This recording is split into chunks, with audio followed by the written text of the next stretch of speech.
Začnem poďakovaním pánovi primátorovi mesta Galanta. Pán primátor, veľmi pekne ďakujem za pohostinnosť, ktorú ste nám dnes prejavili pri výjazdovom rokovaní vlády. Okresy Galanta a Dunajská Streda, ak ich porovnáme s obdobím pred 20 rokmi, urobili obrovský posun dopredu. My sme dnes napríklad hodnotili mieru nezamestnanosti, ktorá bola pred povedzme 20 rokmi vysoko nad 10%, a dnes tieto okresy vykazujú nezamestnanosť, ktorá je hlboko pod priemerom Slovenskej republiky. Tak sa niekto môže pýtať, že teda prečo je treba robiť výjazdové rokovania vlády v okresoch, ktorým sa možno lepšie darí, ako sa darí iným okresom na území Slovenska. My sme si veľmi jasne dali záväzok do programového vyhlásenia vlády, že nám záleží na dobrom spolunažívaní všetkých občanov Slovenskej republiky bez ohľadu na to, či ide o Slovákov, Maďarov, Čechov, Poliakov, Ukrajincov, Rusinov. A v tomto duchu sme sa rozhodli, že zabsolvujeme výjazdové rokovanie vlády na juhu západného Slovenska a padlo rozhodnutie na dva okresy, a to je Galanta a Dunajská Streda. My chceme ísť v duchu toho, čo raz povedal jeden maďarský politik pôsobiaci na Slovensku, keď skonštatoval, že nikdy sa pre spolužitie Maďarov a Slovákov neurobilo toľko, ako za koalície, ktorú mal Smer spoločne vtedy z jednou z maďarských strán a so Slovenskou národnou stranou. Verím, že aj dnešné rokovanie je potvrdením toho, že nám záleží na tom, aby vzťahy boli dobré, aby ľudia dobre spolu nažívali, a aby každý región Slovenska mal všetky podmienky na dobrý rozvoj. A v tomto duchu chcem poďakovať predstaviteľom aj politických subjektov, ktoré reprezentujú maďarskú národnostnú menšinu na Slovensku, za spoluprácu pri príprave tejto vlády. Veľmi stručne. Analyzovali sme sociálno-ekonomický vývoj v daných okresoch, venovali sme sa konkrétnym projektom. Predovšetkým v oblasti infraštruktúry, v oblasti školstva. Tu oceňujem postoj predstaviteľov maďarskej národnej menšiny, ktorí sami hovoria, že treba sa ešte viac sústrediť napríklad na vytváranie podmienok pre vyučovanie v slovenskom jazyku, a súčasne chceme vytvárať rovnaké podmienky pre vyučovanie v maďarskom jazyku. Venovali sme sa témam postavenia národnostnej menšiny. Venovali sme sa malým projektom. Môžem potvrdiť, že vláda Slovenskej republiky rozhodla o vyčlenení takmer 2 milióny eur, aby sme pomohli obciam a mestám v okresoch Dunajská Streda a Galanta.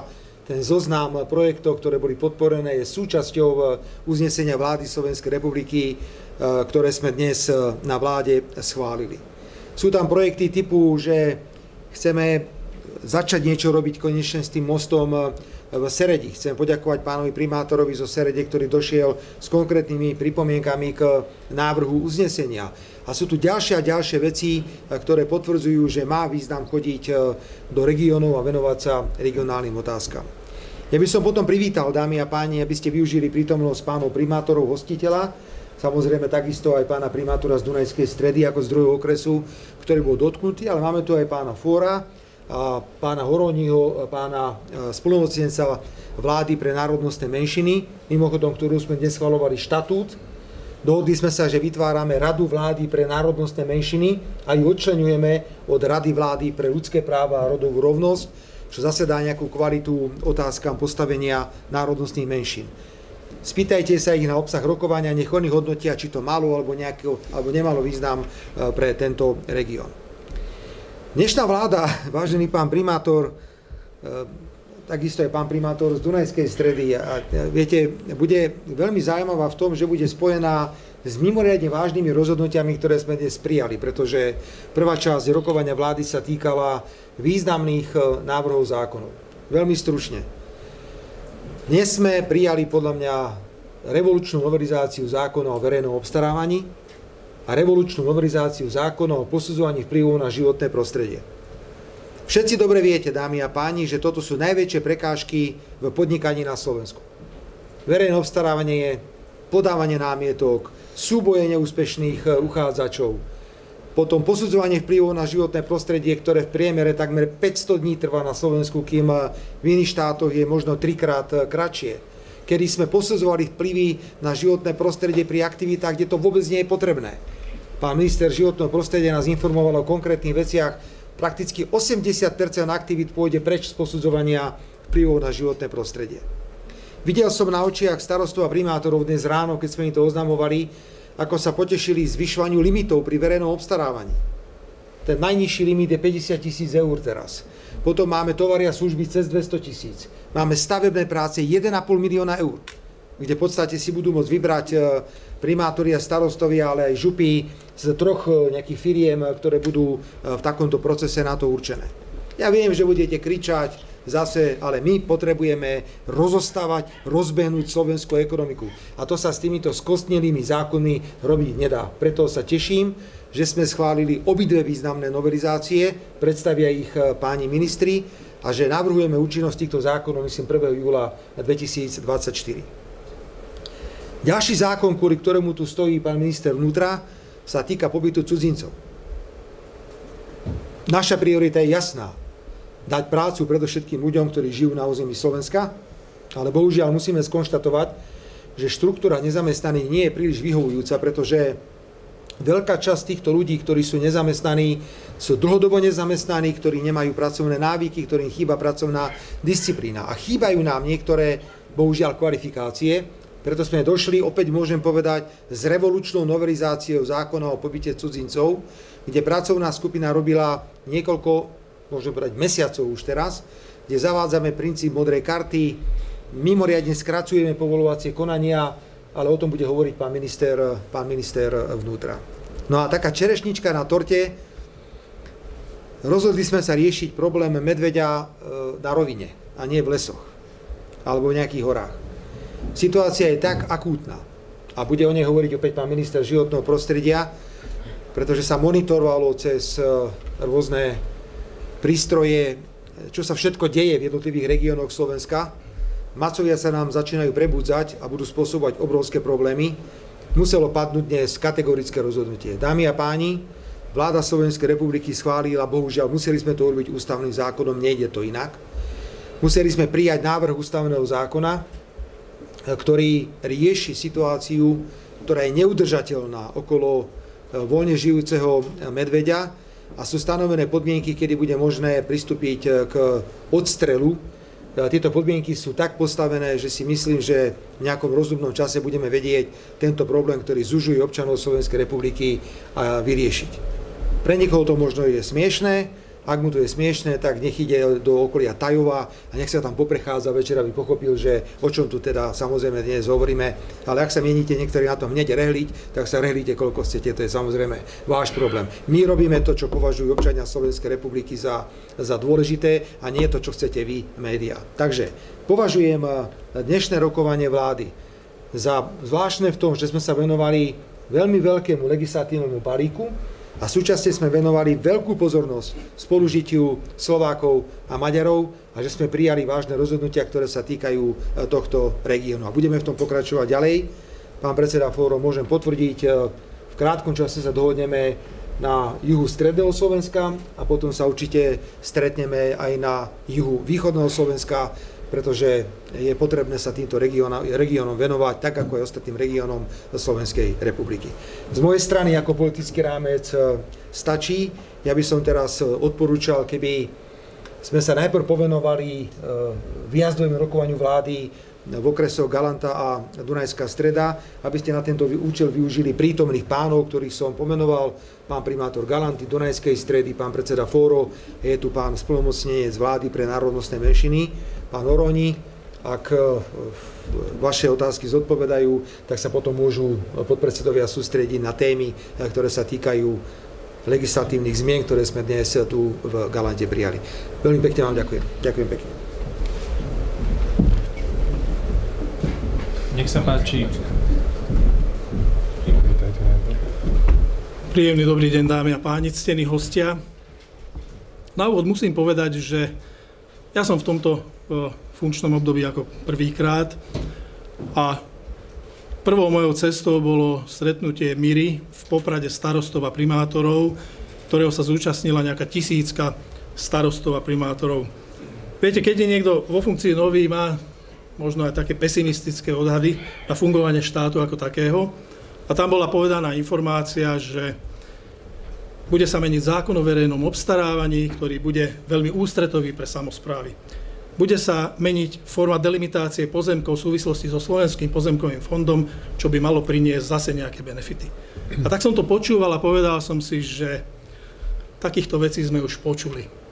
Dnes je výjazdové rokovanie vlády v Galante a všetky tieto veci sa paradoxne začínajú naplňať a nám ako mestu Galanta, za ktoré teda berieme určite zodpovednosť, to otvára dvere v tom zmysle, že každý kus cesty, každý kus chodníka, ktorý by sme mohli veľmi rýchlo opravovať, sme v zmysle zdĺhavého verejného obstarávania častokrát robili mesiace a roky. Dnes pri týchto stanovených limitoch to bude veľmi rýchly proces. Zároveň musím povedať, že napríklad nová autobusová stanica, ktorú chceme rekonštruovať pre obyvateľov Galanty, krachovala na tom, že stred tohto pozemku je v správe Slovenského pozemkového fondu, kde vysporiadanie je nekonečne dlhé a my síce máme finančné prostriedky pripravené na tento účel, ale použiť sme ich nemohli, lebo tieto administratívne prekážky nás čakali to dneska. Mi bolo pánom ministrom Takačom prislúbené, že priebehu zo pár týždňov táto agenda bude rovnako riešená na vláde a zmení sa to. Takže opakujem, veľmi som vďačný za toto výjazdové rokovanie. Predpokladám, že aj v ostatných okresoch Južného Slovenska sa bude postupovať takýmto spôsobom. A ja nie som členom žiadnej politickej strany, vážení priatelia, ale musím povedať, že tento spôsob, hoci som bol poslancom mestského zastupiteľstva, som v minulosti ja nezažíval. Takže naozaj musím objektívne povedať, že máme z toho obrovský benefit, bude to pomáhať práci samospráve a ja môžem byť za takýto postup ako primátor 15-tisícového mesta len vďačný. Ďakujem vám pekne. Dobrý deň, prajem. Szép napot kívánok mindnyájuknak. Mám dobrú správu pre občanov Dunajskej Stredy a takisto aj jej okolia, pretože vláda dneska rozhodla o tom, ak vypočula našu požiadavku na vybudovanie 2 okružných križovatiek na štátnej ceste prvej triedy 63. Vlastne nepozná túto situáciu. Táto cesta je od Bratislavy až po Komárno a prechádza vedľa Dunajskej Stredy a tam sú 2 križovatky, na ktorých už, kde ľudia teda už zomreli a vážne dopravné nehody sa stávali.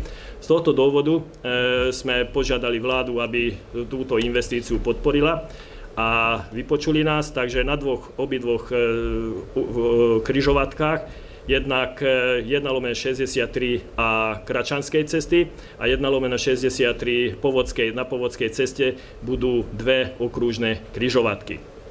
Okrem toho som naznačil a požiadal som vládu, aby sa venovali aj tej problematiky, že Dunajská Streda, respektíve okres Dunajskej Stredy má viac ako 120 000 obyvateľov.